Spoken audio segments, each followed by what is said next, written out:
Nobody ever tried to open it. That is the detail that stops everyone who learns this case cold. The safe was logged into the Denton County Sheriff's Evidence Inventory on November 9th, 1988. Item number 47 on a list of 49 items recovered from the property of a man named Gerald Asher Vance in the weeks following the disappearance of his wife, Noreen. It was a Mosler steel floor safe, 14 inches square, dark gray, combination lock, manufacturer's plate intact. It weighed approximately 62 pounds. It was tagged, photographed from 3 angles, placed on a shelf in the Denton County Evidence Annex in Aubrey, Texas, and it stayed there. Through 3 different sheriffs, through 2 facility relocations, through 36 years of cases opened and opened again around it on either side. Nobody opened it. Nobody sent it to a locksmith.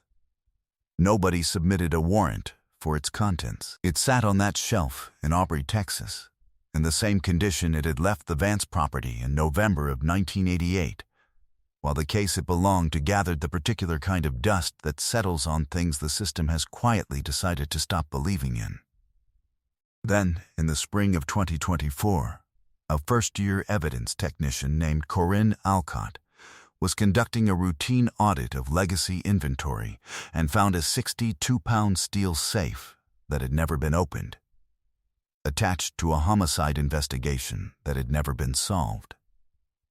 She flagged it on a Thursday afternoon. What was inside that safe would take apart 36 years of official conclusions in less time than it takes to read them.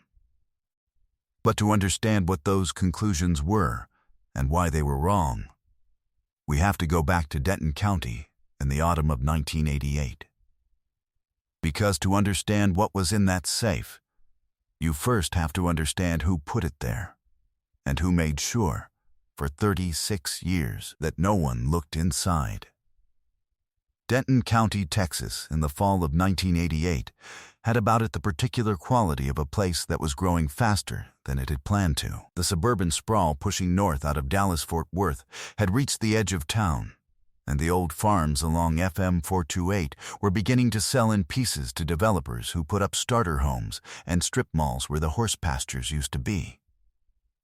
But out on the roads that ran west toward the county line, the land was still wide and red and flat, and the people who lived on it still knew their neighbors by name and kept their porch lights on and thought of themselves as the kind of community where nothing genuinely bad could take root. Noreen Vance had lived on one of those county roads since her marriage in 1981.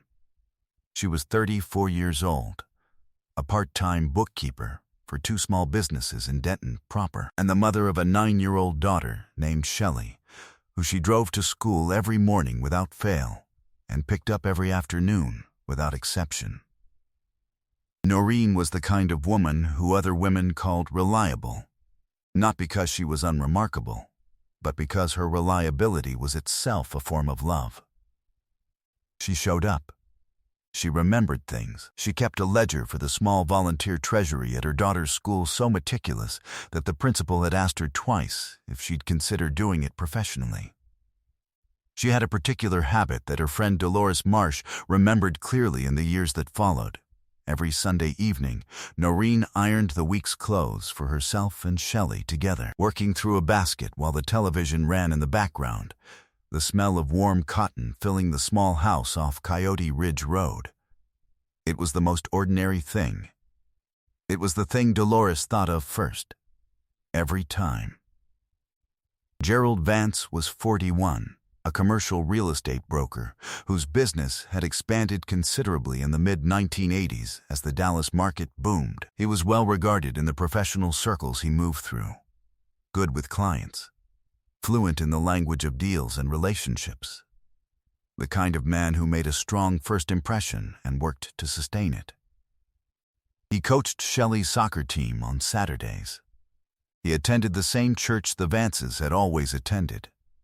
In the community on FM 428, he was a known quantity, and what was known about him was, on its surface, unremarkable.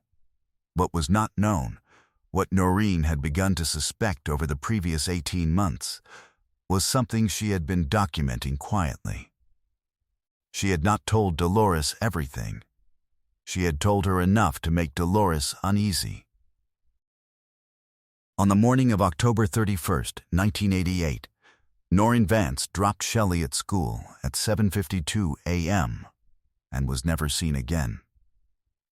Halloween morning on FM 428 in 1988 was gray and cool, with a flat wind coming in from the northwest that carried the smell of turned earth from a field a half-mile off the road.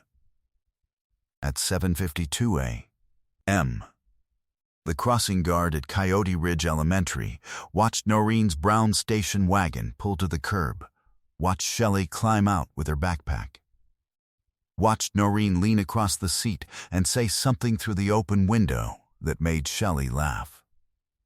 The station guard's name was Earl Timmons, and he would describe that laugh. The child's laugh. The ordinary school morning laugh. To investigators 3 separate times over the following weeks, because it was the last thing anyone who knew Noreen Vance would see of her. The station wagon was found at 11:40 a.m. by a ranch hand named Curtis Webb, parked at an angle on the gravel shoulder of County Road 259, 2.5 miles from the school. The engine was off. The keys were in the ignition. Noreen's purse was on the passenger seat. Her coffee thermos, the green one she carried every morning, was wedged between the seat and the console, still warm when Curtis pressed a hand to the side of it. It was warm. She had not been gone long. Curtis called the county sheriff from a payphone at the intersection of FM 428 and County Road 259. Deputies arrived at 12:08 p.m., a quarter-mile past where the station wagon was found. In a drainage ditch along the south shoulder of the road, deputies located a single item, one brown leather flat-soled shoe, women's size 7, consistent with the shoes Noreen had been observed wearing at the school that morning by the crossing guard. Its pair was never found. The shoe was bagged and logged. It was item number 1. Gerald Vance was contacted at his Denton office at 1:15 p.m. He expressed immediate and complete cooperation. He said he had not seen Noreen since that morning. He said he had no idea what could have happened. He said he would do anything to help.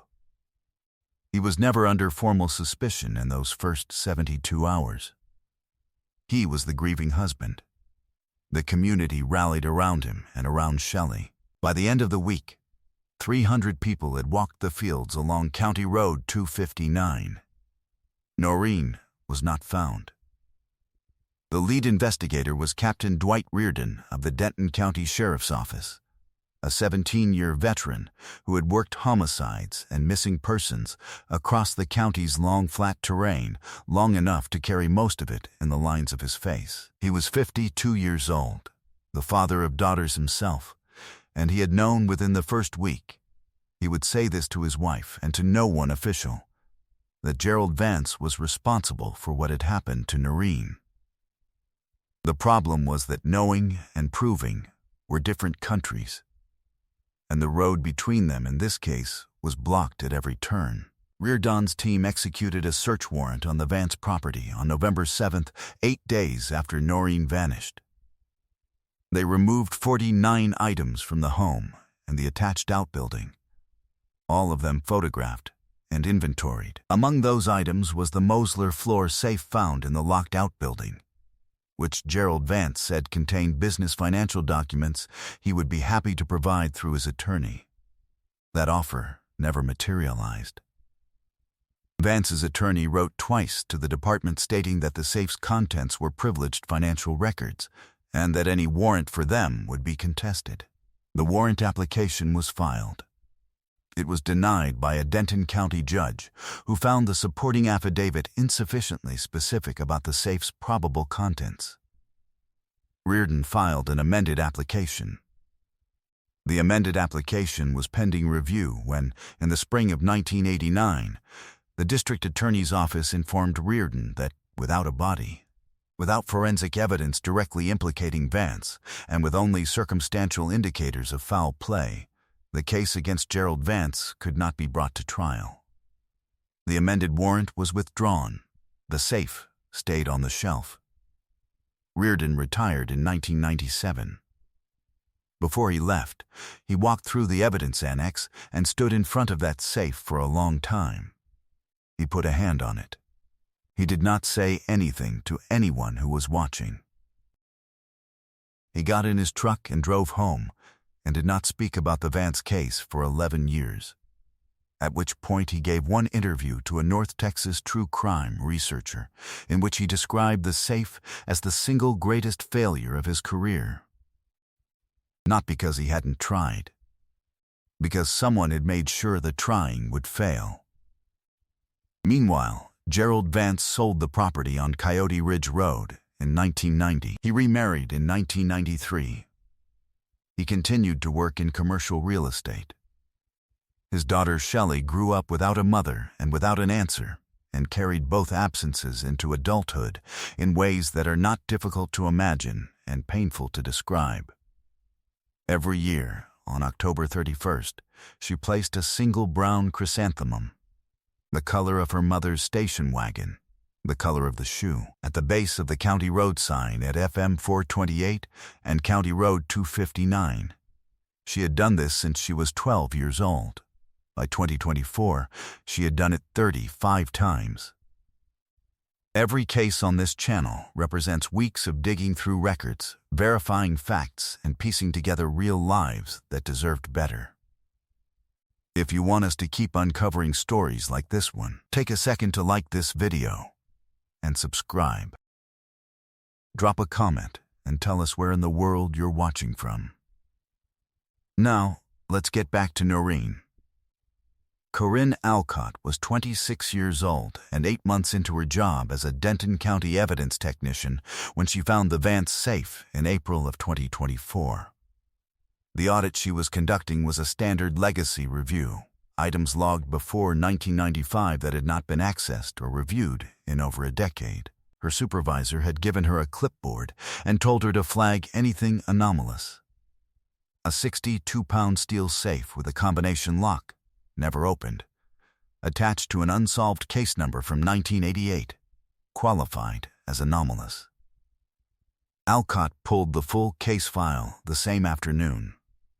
She read it beginning to end in one sitting. She went home that night and read it again. The following morning, she walked into the office of Detective Sergeant Mara Tellis, who led the county's cold case unit, and set the file on her desk and said, "The safe has never been opened." Tellis looked at her. Then she looked at the file. "How long has it been in inventory?" 36 years. Tellis was quiet for a moment. "Then, get a locksmith." The warrant application was filed the next morning.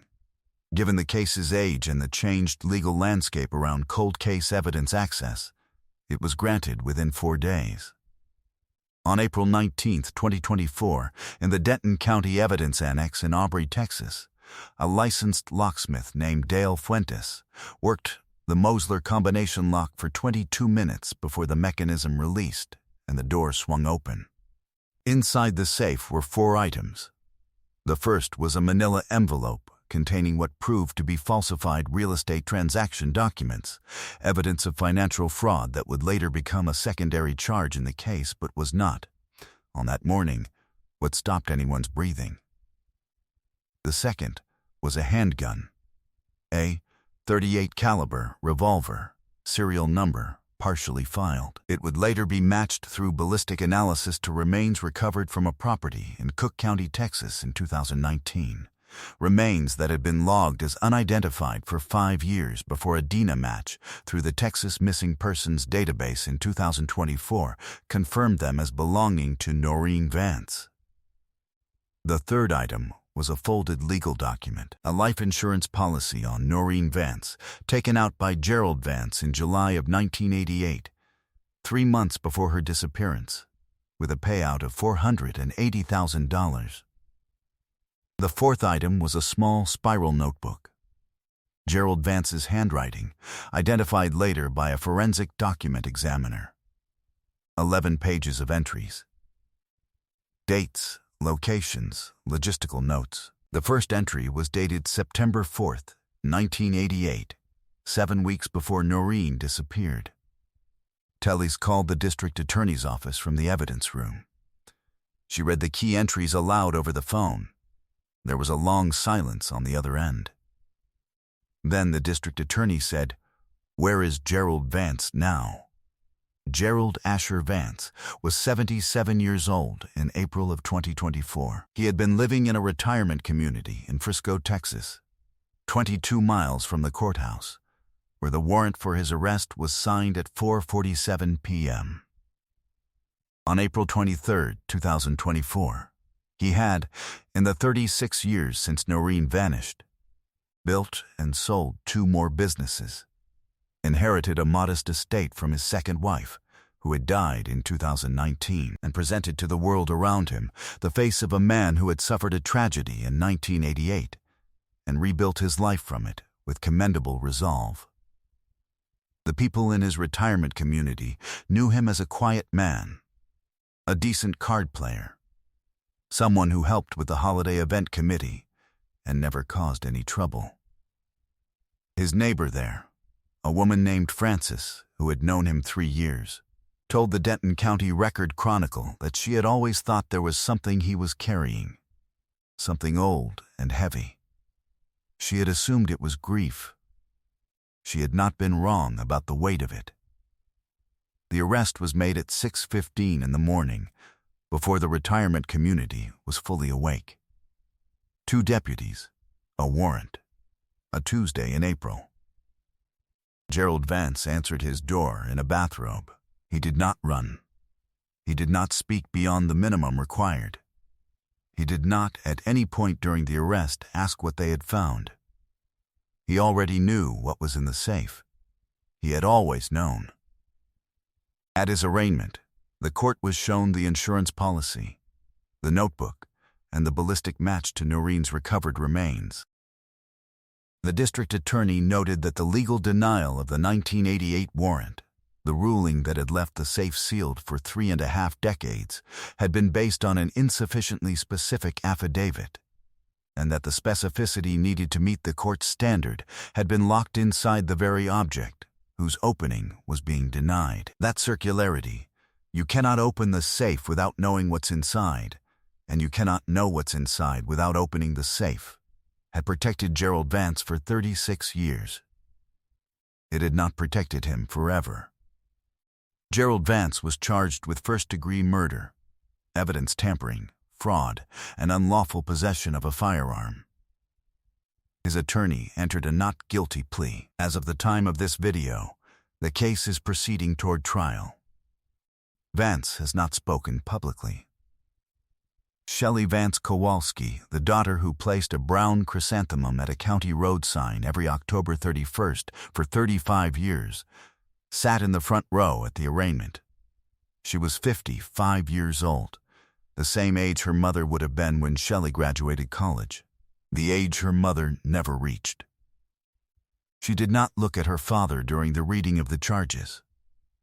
She looked at the district attorney. She looked at Detective Tellis. She looked at Corinne Alcott, the 26-year-old evidence technician whose routine audit had finally opened the door that 36 years of official processes had left closed. When she left the courthouse, someone asked her how she felt. She thought about it for a moment. Then she said, "Like my mother was right all along." Noreen Vance was 34 years old. She drove a brown station wagon and kept a green thermos and ironed the week's clothes with her daughter on Sunday evenings while the television ran in the background. She was a careful, precise woman, a keeper of ledgers, a shower-upper, someone whose reliability was itself a language her people understood.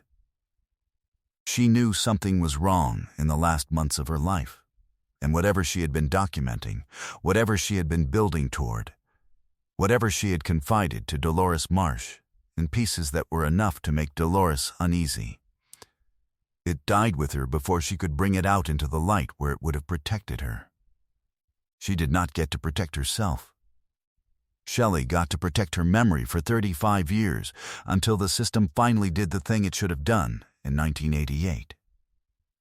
The Denton County Sheriff's Office has since reviewed its procedures for evidence access petitions on legacy cold case items. A 2024 internal review identified 11 additional items in long-term storage that had never been forensically examined. 6 of those items have since been submitted for analysis. The legal mechanism that was used to prevent the 1988 warrant, the requirement of specificity about an item's contents before its contents could be examined, has been the subject of legislative review in the Texas state legislature, with at least 2 proposed reforms introduced in the 2025 session. There are questions worth sitting with when you come to the end of a story like this one.